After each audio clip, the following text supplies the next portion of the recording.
हाँ प्यारे विद्यार्थियों, एक बार फिर से आपका इस YouTube चैनल पर स्वागत है। आज अपन पढ़ेंगे क्लास 12 राजनीतिक विज्ञान, जिसमें अपन पढ़ रहे थे फर्स्ट इकाई में धर्म वाला चैप्टर पढ़ रहे थे, रिलीजन वाला। इसमें आज अपन पढ़ेंगे धर्म और अहिंसा।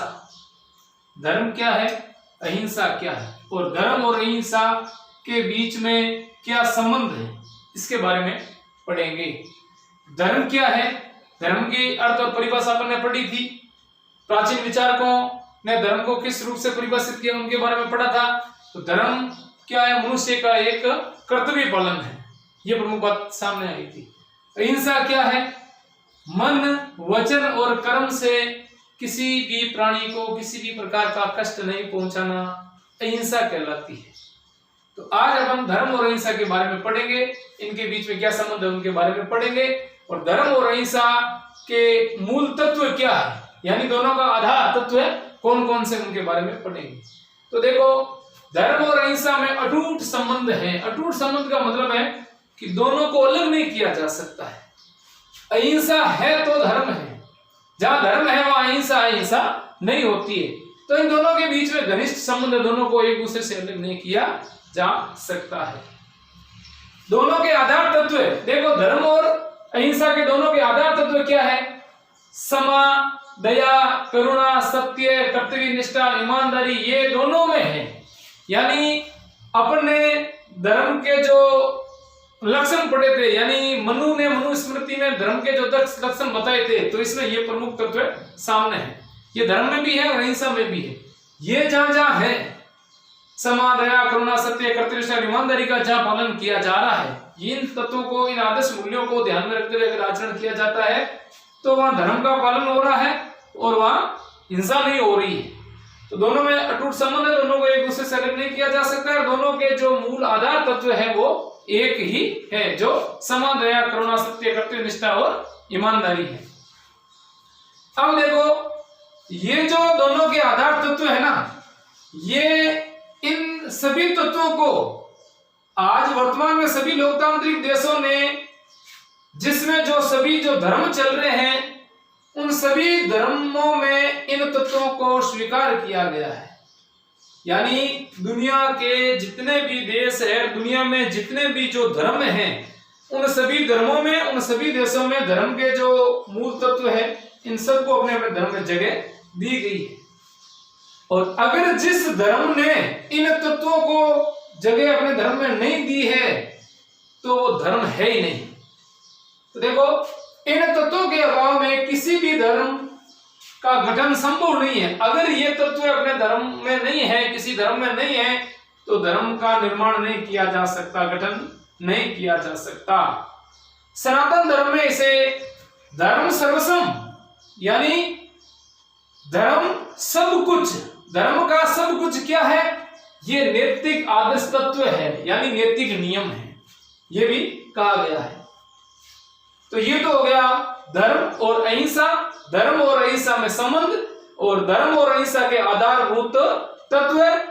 और अगर आधारभूत तत्व इसमें सम्मिलित नहीं है, तो धर्म का गठन नहीं किया जा सकता। दुनिया के ज्यादातर लोकतांत्रिक देशों में, सभी धर्मों में इन आदर्श तत्वों को जगह अपने धर्मों में दी गई है। आगे अपन पढ़ते हैं धर्म और राष्ट्रीयता। धर्म मनुष्य का कर्तव्य पालन, और राष्ट्रीयता देश के प्रति प्रेम भावना होती है, राष्ट्रवाद की जो भावना होती है, देशभक्ति की जो भावना होती है। हम चाहे किसी भी धर्म के अनुयायी हो, यानी हम चाहे किसी भी धर्म को मानने वाले क्यों न हो, किसी भी पंथ का अनुसरण करते हो, परंतु हमारे लिए सर्वोपरि क्या है, राष्ट्र सर्वोपरि होता है। कोई भी व्यक्ति चाहे किसी भी धर्म या मत को मानने वाला क्यों न हो, उनके लिए सर्वोपरि कौन है, राष्ट्र है, राज्य है। राष्ट्र सभी के लिए सर्वोपरि होता है। तो व्यक्ति के लिए सर्वोपरि कौन हुआ, राष्ट्र। और सर्वोपरि धर्म कौन सा है, राष्ट्र धर्म सर्वोपरि है। हमारा धर्म, मत, भाषा, रीति रिवाज, परंपरा इत्यादि राष्ट्र से ऊपर नहीं हो सकता। यानी किसी भी व्यक्ति या हमारा जो धर्म है वो राष्ट्र से ऊपर नहीं है। हमारा मत है, विचार है, राय है, वो राष्ट्र से ऊपर नहीं हो सकती। हमारी भाषा राष्ट्र से ऊपर नहीं है। हमारी परंपरा, रीति रिवाज, हमारी संस्कृति राष्ट्र से ऊपर नहीं है। यानी सर्वोपरि कौन हुआ? यहाँ राष्ट्र सर्वोपरि है। यानी प्राथमिकता राष्ट्र को दी जाएगी। राष्ट्र के लिए हमें क्या करना पड़ेगा? राष्ट्र के लिए बलिदान, त्याग करना पड़ेगा। अपने हित से पहले राष्ट्र हित के बारे में सोचना होगा। इत्यादि राष्ट्र से ऊपर नहीं हो सकता है। तो देखो, राष्ट्र है तो हम हैं, राष्ट्र है तो हम हैं, राष्ट्र नहीं है तो हम, हमारी कल्पना नहीं हो सकती। जब कोई व्यक्ति, अब देखो कुछ लोग ऐसे भी होते हैं जो अनैतिक या असामाजिक व्यक्ति होते हैं। जब कोई व्यक्ति धर्म विमुख होकर के, धर्म विमुख होने का मतलब है कि धर्म के जो आधार तत्व है उनको ध्यान में रखते हुए आचरण नहीं करते हैं।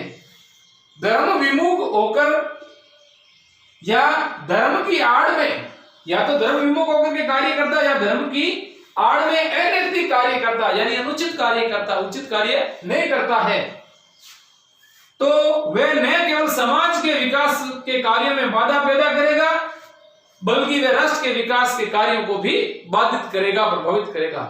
यानी ऐसा व्यक्ति जो अनैतिक कार्य करेगा तो वो समाज के लिए तो खतरा है ही, समाज के साथ साथ तो न राष्ट्र के लिए भी वो खतरा या बाधा पैदा करेगा। ऐसा व्यक्ति समाज व राष्ट्र दोनों के लिए घातक हो सकता है। मैथिली शरण गुप्त ने राष्ट्रीयता के बारे में, धर्म के बारे में, राष्ट्र प्रेम के बारे में, देशभक्ति के बारे में, राष्ट्रवाद के बारे में एक पंक्ति लिखी थी। एक महान कवि जिनकी इन पंक्तियों से हम राष्ट्र की महत्वता को स्वीकार कर सकते हैं। क्या कहा था उन्होंने? जो भरा नहीं है भावों से, बहती जिसमें रसधार नहीं, वो हृदय नहीं पत्थर है जिसमें स्वदेश का प्यार नहीं। यानी राष्ट्र सर्वोपरि है, रसधारा राष्ट्र की, देशभक्ति की, राष्ट्र धर्म सर्वोपरि है, वह राष्ट्र धर्म सर्वश्रेष्ठ है। सर्वोपरि धर्म राष्ट्र धर्म, सर्वश्रेष्ठ धर्म राष्ट्र धर्म, और राष्ट्र सर्वोपरि है। इन पंक्तियों में यह बात उन्होंने कही थी। अब अपन पढ़ेंगे भारतीय संस्कृति में, यानी भारतीय सनातन संस्कृति में धर्म की संकल्पना। हाँ, तो देखो, प्राचीन भारतीय सनातन संस्कृति में धर्म की संकल्पना को किस ढंग से परिभाषित किया गया था? तो धर्म को अंग्रेजी में रिलीजन कहा जाता। पाश्चात्य जगत में धर्म को अंग्रेजी में क्या कहते थे? रिलीजन कहा जाता था।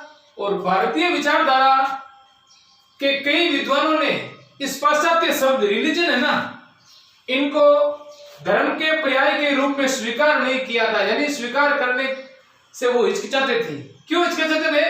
कि ये जो रिलीजन शब्द है वो पूर्ण रूप से धर्म को परिभाषित नहीं करता है।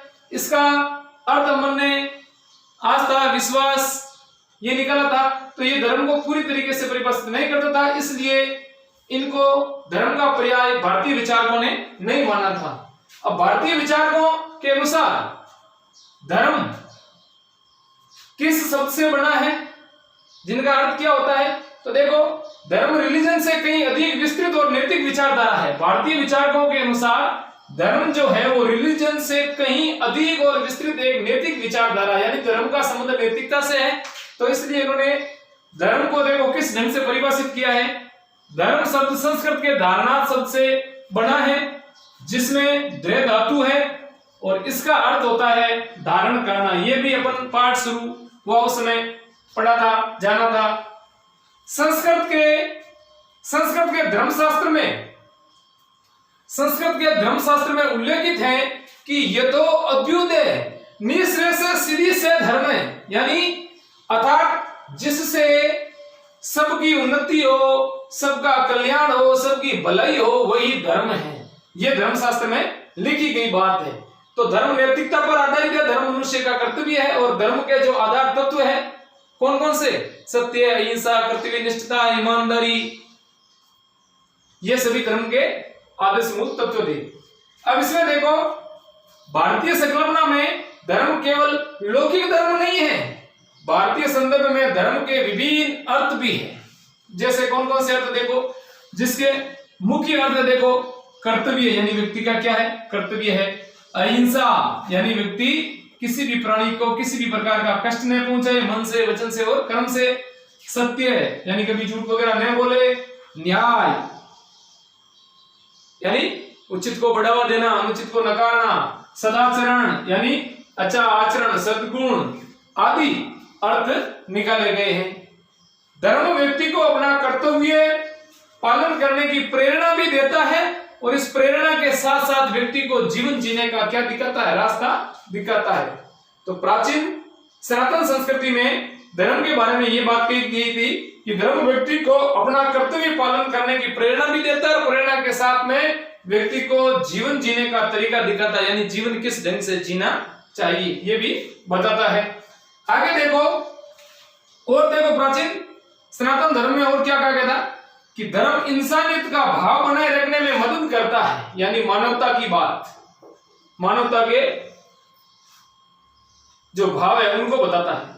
आज के परिप्रेक्ष्य में यह आवश्यक है कि मानवता के धर्म को सर्वश्रेष्ठ धर्म समझा जाए और धर्म की प्रारंभिक बुनियाद कहां से होती है। देखो, धर्म की बुनियाद है, धर्म का जो ताना बाना है वो कहां से होता है।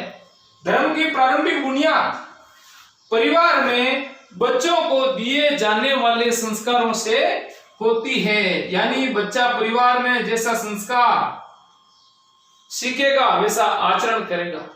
अगर परिवार में धर्म के मूल तत्वों को, मूल आदर्श मूल्यों को आचरण में लाया जा रहा तो बच्चा भी वो सीखेगा, और धर्म विमुख होकर के कार्य परिवार के सदस्य करेंगे तो बच्चा भी धर्म के बारे में कुछ भी नहीं सीख पाएगा, वो भी आचरण वैसे ही करेगा जैसे परिवार के सदस्य करते हैं। तो धर्म की प्रारंभिक बुनियाद का जो ताना बाना है वो परिवार में बच्चों को दिए जाने वाले संस्कारों से होता है। ऋग्वेद में कहा गया है कि एकम सत्य विप्रा बहुधा वदति, यानी एक द्वितीय ब्रह्म या सत्य क्या है, एक है। इसे केवल बुद्धिजीवियों ने अलग अलग समय पर अलग अलग नामों से पुकारा है या बताया है, यानी ईश्वर एक ही है, ईश्वर को अलग अलग नामों से जाना जाता है। ऋग्वेद में ब्रह्मा को इंद्र, अग्नि, मित्र, वरुण, यम और मातृश्वान आदि नामों से संबोधित किया गया था, जबकि था कौन, ब्रह्मा एक ही था। ईश्वर एक है, इनको अलग अलग व्यक्तियों ने अलग अलग नाम दिए हैं, अलग अलग नाम से जाना जाता है। सनातन धर्म व वैदिक धर्म को विश्व का सबसे प्राचीन धर्मों में से एक माना जाता है और सनातन धर्म जो है वो वेदों पर आधारित है और एकेश्वरवादी धर्म माना जाता है। अब देखो, ये तो हो गई धर्म की प्रमुख बातें, यानी प्राचीन भारतीय सनातन संस्कृति में धर्म की संकल्पना के बारे में।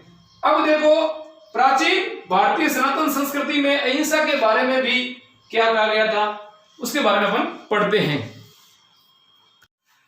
हाँ, भारतीय सनातन संस्कृति में धर्म के बारे में अपन अहिंसा की संकल्पना के बारे में पढ़ते हैं, यानी अहिंसा के बारे में क्या कहा गया है। इसमें देखो, एक श्लोक है, हिंसायाम दुहिते यासा हिंदू, अर्थात मन वचन कर्म से हिंसा को दूर रखे वही हिंदू है, यह कहा गया है सनातन धर्म। जो अपने कर्म और अपने हितों से किसी दूसरे प्राणी को कष्ट न दे वह क्या है, हिंसा है। अहिंसा क्या है, मन वचन और कर्म से किसी को कष्ट पहुंचाना हिंसा है, और मन वचन और कर्म से किसी को कष्ट नहीं पहुंचाना अहिंसा है। तो ये कहा गया है कि हिंसायाम दुहिते साया हिंदू, यानी जो मन वचन और कर्म से हिंसा को दूर रखे वह हिंदू है। अब देखो, भारतीय संस्कृति में धर्म की संकल्पना को समझने के लिए कुछ श्लोक इस पाठ में आए हुए हैं, जिनकी संक्षिप्त व्याख्या करना आवश्यक है, प्रासंगिक है। इसे हम इन श्लोकों के आधार पर हम निष्कर्ष निकालेंगे, ये जान पाएंगे कि प्राचीन भारतीय सनातन संस्कृति, सनातन धर्म में क्या क्या कहा गया, धर्म के बारे में क्या कहा गया है।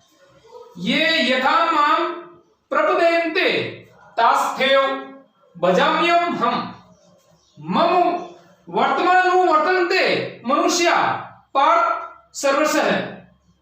अर्थात भगवान कृष्ण ने अर्जुन को संबोधित करते हुए कहा था कि हे प्रतानंदन, जो भक्त जिस प्रकार मेरी शरण में आते हैं या शरण लेते हैं, मैं उन्हें उसी प्रकार का आश्रय देता हूं, क्योंकि सभी मनुष्य सब प्रकार से मेरे मार्ग का ही अनुसरण करते हैं। यानी गीता के अंदर या जो जो भगवान श्री कृष्ण ने कहा है, जो जो व्यक्तियों को जो राह दिखाई, मार्ग दिखाई, उनके अनुसार ही वो चलते हैं।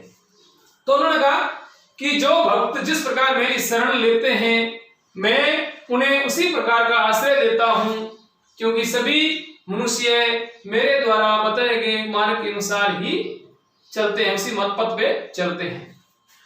गीता में सभी धर्मों को भक्ति के उचित मार्ग के रूप में स्वीकार किया गया है। प्राचीन समय की बात करें तो गीता में सभी धर्मों को भक्ति के उचित मार्ग पर चलने की बात को स्वीकार किया गया है। अब इसमें एक श्लोक देखो, श्रेयताम धर्म सर्वस्य श्रुत्वा चाप्य वदार्त्याम आत्मेन प्रतिकूलानि परेशान ने समाचारेत।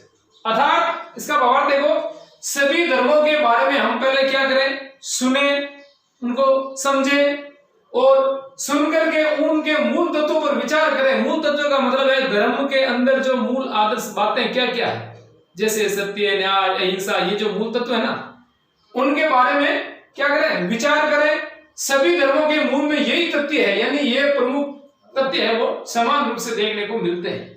जो उनके लिए प्रतिकूल है, प्रतिकूल का मतलब अनुकूल नहीं होना, जैसा चाहते वैसा नहीं होना, उस तरह का आचरण किसी के साथ न करें। अब देखो, सभी धर्मों के बारे में पढ़े, सुने, उनके मूल तत्वों पर विचार करें, और विचार करने के बाद में कोई भी व्यक्ति ऐसा आचरण किसी के साथ में नहीं करे जैसा आचरण अपन दूसरों से नहीं चाहते हैं। यानी अपने लिए जो प्रतिकूल आचरण है, ऐसा आचरण हमें भी किसी के साथ में नहीं करना चाहिए। जैसा दूसरों के साथ, दूसरों से व्यवहार अपने साथ में चाहते हैं, वैसा दूसरों के साथ व्यवहार करना चाहिए। ये भी धर्म में बातें कही गई है।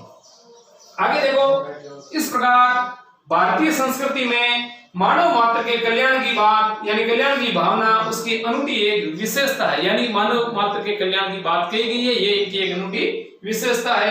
देखो, एक श्लोक है, न तो हम काम्ये राज्य न स्वर्ग नापु नभम काम्ये दुख तप्तानाम प्राणी नाम आरती नाशनम। इसका मतलब यह है, मैं न तो राज्य की कामना करता हूं, न स्वर्ग की कामना करता हूं, न मोक्ष की कामना करता हूं।